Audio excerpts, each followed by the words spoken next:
చాలా బాగుంటుంది. మీరేం టెన్షన్ పడకండి. వాడి చెడ్డీ రేట్ ఎంతో వాడి నోట్ తోటి చెప్పిస్తాను.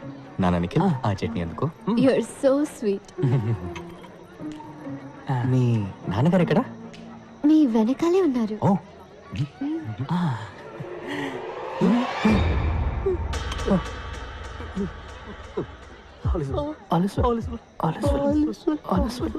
కనిపించారా? పారిపోండి. Free advice. వింటే వినండి, లేకపోతే మీ కర్మ. ఇక్కడేం పని మీకు? సార్, పెళ్లి కూతురికి గిఫ్ట్ కవర్ ఇద్దామని వచ్చాను సార్. అది నాకు ఇచ్చేయండి. పెళ్లి కూతురు మా అక్కే. ఏంటి అక్క? అవును. నాకు కక్క వచ్చేలా ఉంది సార్. మీకు మొత్తం ఎంతమంది కూతుళ్ళు సార్? ఎంటీ. గిఫ్ట్ కవర్ కాదు, జస్ట్ గిఫ్ట్ కవర్. పెట్టాం కదరా, 1000 రూపాయలు. ఏమైంది? అవును, మేమెవరూ మిమ్మల్ని ఇన్వైట్ చేయలేదే. పెళ్లి కొడుకు సైడా మీరు? సార్, మేము actually science side sir. Science side. ఎలా? చెప్పు చెప్పు. డాడ్, ఈయన ఏదైనా అందంగా విడమర్చి చెప్తారు. మా నాన్నగారికి డెమో ఇవ్వండి ప్లీజ్. సార్, మీకే తెలుసు మన ఊళ్ళో ఊరికే కరెంట్ కట్ అవుతుంది. దానివల్ల వెడ్డింగ్కి వచ్చిన వాళ్ళకి బాగా ఇబ్బందిగా ఉంది సార్. అందుకని పెళ్లికి వచ్చిన వాళ్ళ కార్ బ్యాటరీస్ నుంచి కరెంట్ తీసుకునే టైప్ ఇన్వర్టర్ తయారు చేద్దామని వచ్చాం సార్. ఓహో, వావ్. ఇన్వర్టర్ రెడీ చేశారా? అంటే అది డిజైన్ రెడీ సార్. డిజైన్ ఇచ్చా కదరా. ఎక్కడ డిజైన్? అది నేను మొన్నే నిఖిల్కి ఇచ్చాను కదా. నిఖిల్, డిజైన్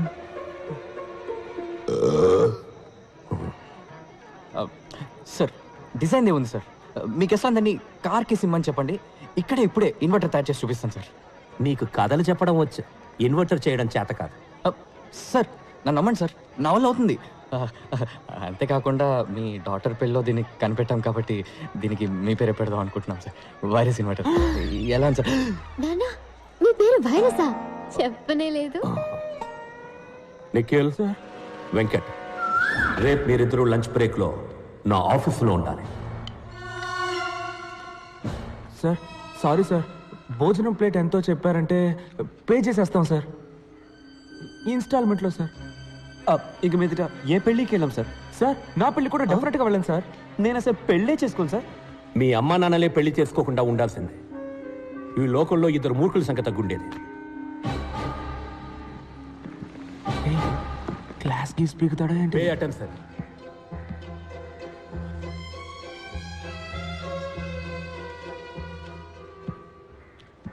ఇది మీ ఫ్రెండ్ పంచబట్ల సారంగపాణి నాన్నగారి మంత్లీ ఇన్కమ్ 2.5 కోట్లు.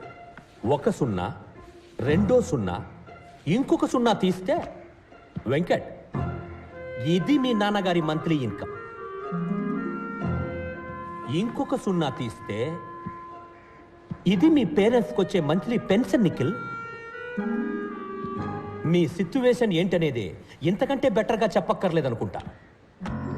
మీరు బుద్ధిగా మంచి పర్సంటేజ్తో పాస్ అవ్వాలనుకుంటే వెంటనే మీ రూమ్ ఖాళీ చేసి శ్రీనివాస్ రూమ్కి వెళ్ళి ఉండండి. పాణితో కలుసున్నారో నాశనం అయిపోతా.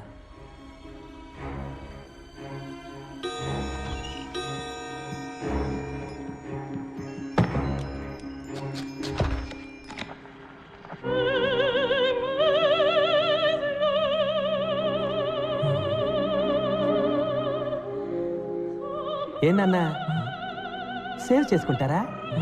వద్దు సార్. Then get lost. విభజించి పాలించడం అంటారు. వైరస్ మన ఫ్రెండ్షిప్ ని విడదీయాలని చూస్తున్నాడు. నువ్వేం భయపడకు. భయపడి తీరాలి, ఎందుకంటే ఆయనే మనకు మార్క్స్ వేసేది. మంచి మార్క్స్ రాకపోతే మంచి ఉద్యోగం రాదు. మా నాన్నేమి మీ నాన్నలాగా డబ్బున్నాడు కాదు, ఫ్యూచర్ గురించి బాధపడకుండా ఉండడానికి. రే, ఎందుకురా ఇలా భయపడేసేస్తావు? మరి వాడు ఏం చెప్తే అది ఫాలో అవ్వమంటావా? ఆలిస్వల్ అని నువ్వు కంటే వాడికి భజన చేయి, నా వల్ల కాదు. రే, నువ్వు లిమిట్ క్రాస్ చేస్తున్నావు. లేదురా, లిమిట్లో ఉందాం అంటున్నాను. మా ఫ్యామిలీ నన్నే నమ్ముకొని ఉంది. మా అమ్మకు వచ్చే పెన్షన్ మా నాన్న మందులకే సరిపోతుంది. 50 సవలైనా లేకపోతే మా అక్కకి జీవితంలో పెళ్లి అయ్యేలా లేదు. మా అమ్మ మంచి చీర కట్టుకొని 5 ఏళ్ళు అవుతుంది తెలుసా. మదర్ తెరీసా జీవితాంతం తెల్ల చీర కట్టారంట తెలుసా? మా ఫ్యామిలీ కష్టాలు మీకు కామెడీగా ఉంది కదా. రేయ్ నిఖిల్, మనం చదువుకోవాలి, పాస్ అవ్వాలి నిజమే. అందుకని మార్క్స్ కోసం మంచి జాబ్ కోసం చదివే ప్రయోజనం లేదురా. చదువు అనేది జ్ఞానాన్ని పెంచుకోవడానికే. గెలుపు వెనకాల పరిగెత్తకు, నీకు నచ్చిన వృత్తిని ఎంచుకో, అందులో నువ్వు బెస్ట్ అనిపించుకో, సిన్సియర్గా పనిచేస్తూ ఉండు. గెలుపు ఆటోమేటిక్గా నీ వెంట వస్తుందని స్వామీజీ చెప్పారు. ఏ స్వామీజీ చెప్పాడు? పాణి ఆనంద స్వామీజీనా? ఏంటి మెసేజ్లు ఇస్తున్నావా? రే నిఖిల్, రే నిఖిల్, టెన్షన్ పడకరా, మనం తప్పకుండా పాస్ అవుతాం. Nothing is impossible. Nothing is impossible. ఇదిగో దీన్ని మళ్ళీ ఇందులోకి ఎక్కించు. Nothing is impossible. ఇది ఎలా? బ్రిటిష్ వాళ్ళ నుంచి తప్పించుకున్న ఇండియా మన పొలిటీషియన్స్కి దొరికిపోయినట్టు నిఖిల్ మాకు దూరంగా ఉండాలనుకుని శ్రీనివాస్కి బలైపోయాడు. శ్రీనివాస్ని మేమంతా సైలెన్సర్ని పిలిచేవాళ్ళం. ఎందుకంటే జ్ఞాపక శక్తి పెంచుకోవడానికి జ్ఞాన శుద్ధి చూర్ణమని అదేదో తెగ తింటుండేవాడు.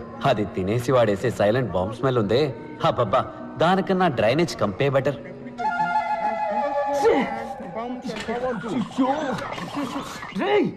I did do it. రే నిఖిల్, నువ్వేసి నన్నంటావే? సైలెన్సర్ రోజుకి 18 గంటలు చదువుతాడు, సారీ బట్టి పడతాడు. అయినా ఇంకెవరైనా ఫస్ట్ వస్తారన్న భయంతో ఎగ్జామ్కి ముందు రోజు రాత్రి వాళ్ళ వీక్నెస్ తోటి ఆడుకుంటాడు. ఎగ్జామ్లో ఫస్ట్ రావడానికి వాడికి తెలిసింది 2 రూట్లు.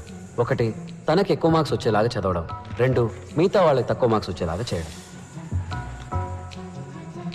సైలెన్సర్కి బుద్ధి చెప్పడానికి, నిఖిల్ని కాపాడడానికి పాణి ఒక ప్లాన్ వేశాడు.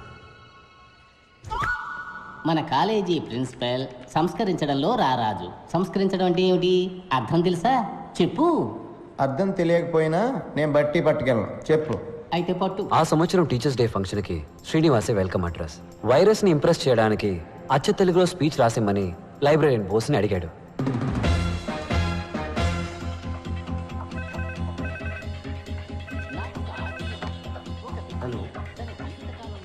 శ్రీనివాస్, ఎస్, నీకు ఫోన్.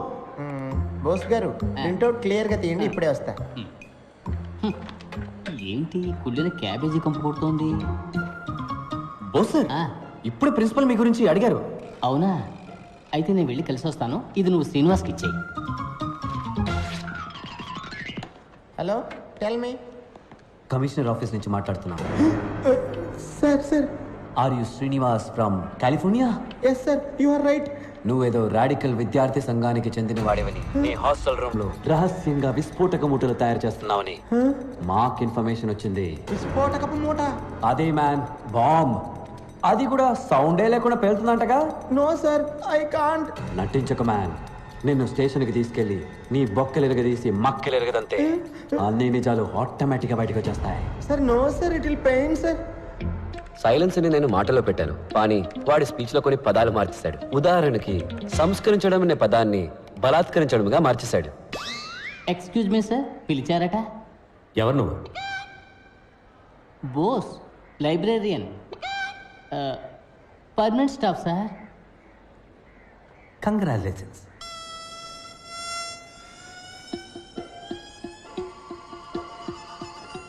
ఒక్క నిమిషం, కమిషనర్ నీతో మాట్లాడతారట. సార్. ఏంటమ్మా, నువ్వే ఒక పెద్ద మానవ బొమ్మ చెప్తున్నారు? ఇంటెలిజెన్స్ నుంచి రిపోర్ట్ వచ్చింది. సార్, అది రాంగ్ ఇన్ఫర్మేషన్ సార్. కావాలంటే మీరు వచ్చి నన్ను చెక్ చేయొచ్చు sir. Shut up, you. Okay sir. అది హాస్టల్ రూమ్ లో లేదని నాకు తెలుసు. అది నీ వెనకాల బాగా మడిచి పెట్టుకున్నావు అని కూడా నాకు తెలుసు. అసలు కళ్ళకు కనపడకుండా బాంబు లేటర్లు ఎక్స్పర్ట్ అంటగా. నీలాంటి వాళ్ళు చేసే అకృత్యాలకే ఓజోన్ లేయర్ లో బొక్క పడిపోయింది. This is a very very important case in the city. ఇది ఇప్పుడు సిబిఐ టేకప్ చేసింది. We will be there any time. అంతవరకు నువ్వు కాలేజ్ హాస్టల్ వదిలి ఎక్కడికి వెళ్ళకూడదు. మీరు ఎవరో అనుకుని నాకు ఫోన్ చేశారు.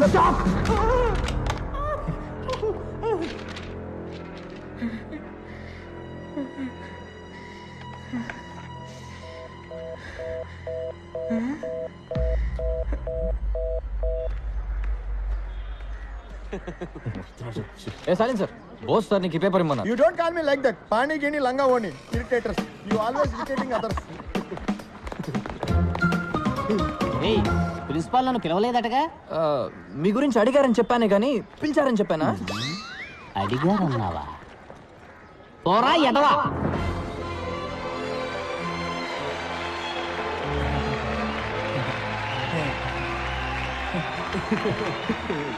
మాన్యశ్రీ మంత్రివర్యులకు, గౌరవనీయులైన ఉపాధ్యాయులకు, విద్యార్థిని విద్యార్థులకు హృదయపూర్వక వందనాలు.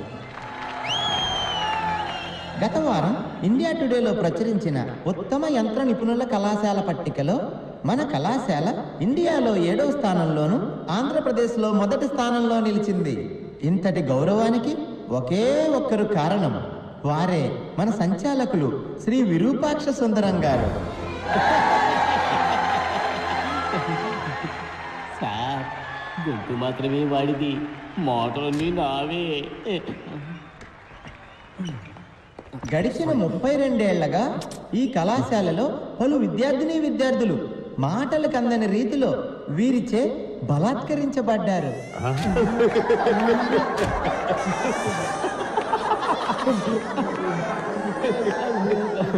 సంస్కరించడం బలాత్కరించడం నేను మార్చా. ఇంకా ఎంతో మంది వీరిచే బలాత్కరించబడ్డారు. నాకు ఒక ఆశ్చర్యం, ఒక మనిషి తన జీవిత కాలంలో ఇలా ఎంతమందిని బలాత్కరించగలడు? అంత బలమా? తన యుక్త వయసు నుంచే పలు రకాల పుస్తకాలు బట్టి పట్టి పలు విషయాలు సంగ్రహించి వారిని దీనికోసమే బలిష్టంగా తయారు చేసుకున్నారు. మనమందరం వారినే ఆదర్శంగా తీసుకుందాం. ఈ రోజు ఇక్కడ విద్యార్థుల్లో ఉన్న మనం రేపు ఏ దేశమేగినా ఎందుకు కాలిడినా వీరిలానే బలాత్కారములు చేయగలమని ఇప్పుడే ప్రమాణం చేద్దాం.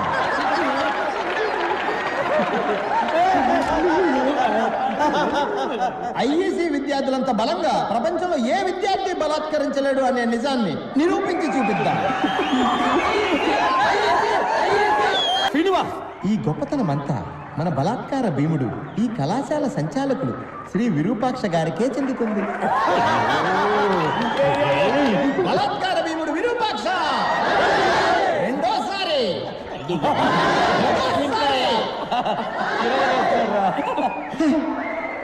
ఆ తర్వాత మన ప్రియాతి ప్రియమైన